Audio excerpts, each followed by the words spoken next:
certs. I am 4 years experienced. I have more certs. Can you just identify yourself Oh, again? sorry, for the Leslie record? Lebrun from Brooklyn. Okay. I have more certs than my board actually requires. I know a lot of my fellow employees have more certs than my board requires. I did go on an interview. I know what they were asking from me. As far as the hours go, we took a pay cut. I was one of those people who worked 40 hours a week. I was the one overtime. I think actually there was a reference made that was Melissa Sugi time because we took all the overtime. I know there's been emails that have been referenced to that. But again, because of my care of the community, when it went to 24 hours and then 29, under 29 for our insurance purposes, we were willing to step up and use those hours, get second jobs, get third jobs, but not lose this one. Not one of us walked out because of those loss of hours.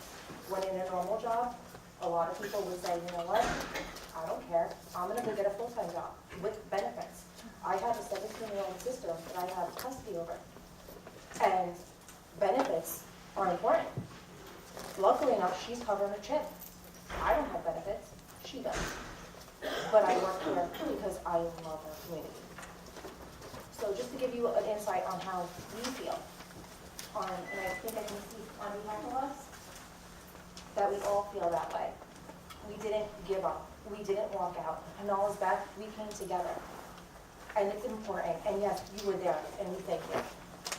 But most of you were there, just were back there. But you have to understand on our point, we're not fighting for jobs, as it's been stated, because we don't make enough. I'm not making as much as Monroe.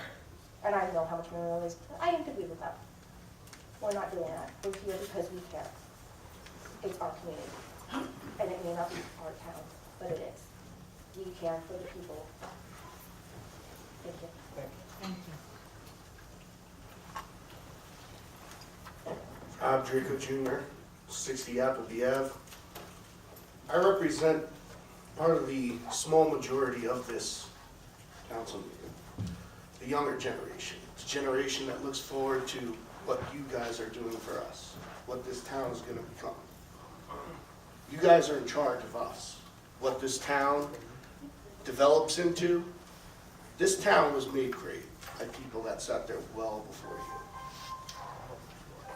The time I've been here to many council meetings. I've lived in this town all 28 years of my life. All right. I spoke to many of you. I know what a lot of you do for careers. Marge, when the council meeting came up of Leo's appointment and you spoke your voice about how this wasn't a decision of the people and that this wasn't the decision that you thought should have been made, you were my hero. Right now, when I heard the decision, and I will speak just as that woman did, that when I heard that this vote was coming up, I guessed that it was a guaranteed 4-1. I knew there could have been a swing vote here or there somewhere else, but I knew that you would have spoke up for us because out of everybody that's been there, you were the only one that's definitely been, and it might be a small title, but the soccer mom, the mom of our town. As long as I've known you. All right? Ted, I will give you your due diligence. You were the only one, aside from the one night that Kirk came and spoke to us at the meeting, you were the only one who I know of, or anybody in the town knows of, doing any other type of outside the box thinking. How are we going to keep this up? Out of the entire time this has been going on, you were the only one I've heard look into a different option. How are we going to keep this? All right? Not one other councilman here.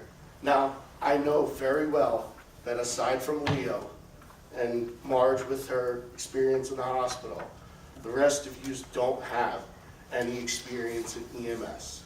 To quote the response times, let me tell you, I spend the time in the field. I know what Robert Wood does. Just as I echo my dad before, everything they talk about MCRUs and all these great resources, Robert Wood houses them. They're available to anybody at a call, just as they're available to Robert Wood at a call. And guess what? It's free. All right? The BLS service is the only thing I question. The numbers that you put forth, right? I did the numbers. I know what you pay your employees. Your salaries, as they are, might come to about $300,000. You bill in the last, I've looked at the budgets, in excess of $300,000 to $350,000 a year. Now you're willing to pay Robert Wood $300,000. So right there, that wipes out your salaries. The other $300,000 goes into operating costs. I know darn well that you do not have an excess of $300,000 in operating costs to run ambulances on fuel, to run 1,500 calls a year. So all this BS about saving money, and again, it's a 3-year contract, just as the gentleman stated before. 3-year, possible 5-year. When you have nothing else to go to, when you have no home rule, what do you think a business is going to do to you? All right, I know you're businessmen. What do you do to people? You need to make money. The service is here.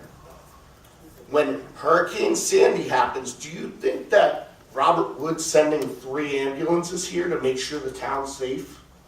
When the snowstorm happens in 2 days, do you think that Robert Wood's going to provide extra ambulances here? No, they're not. Let me close with this. As I said before, great people built this town. In the entire time that those of you that have spent the time on the dais have been here, you've done nothing but destroy the infrastructure and this town. Everything that this town stands for, you have destroyed. They built it, you had to maintain it.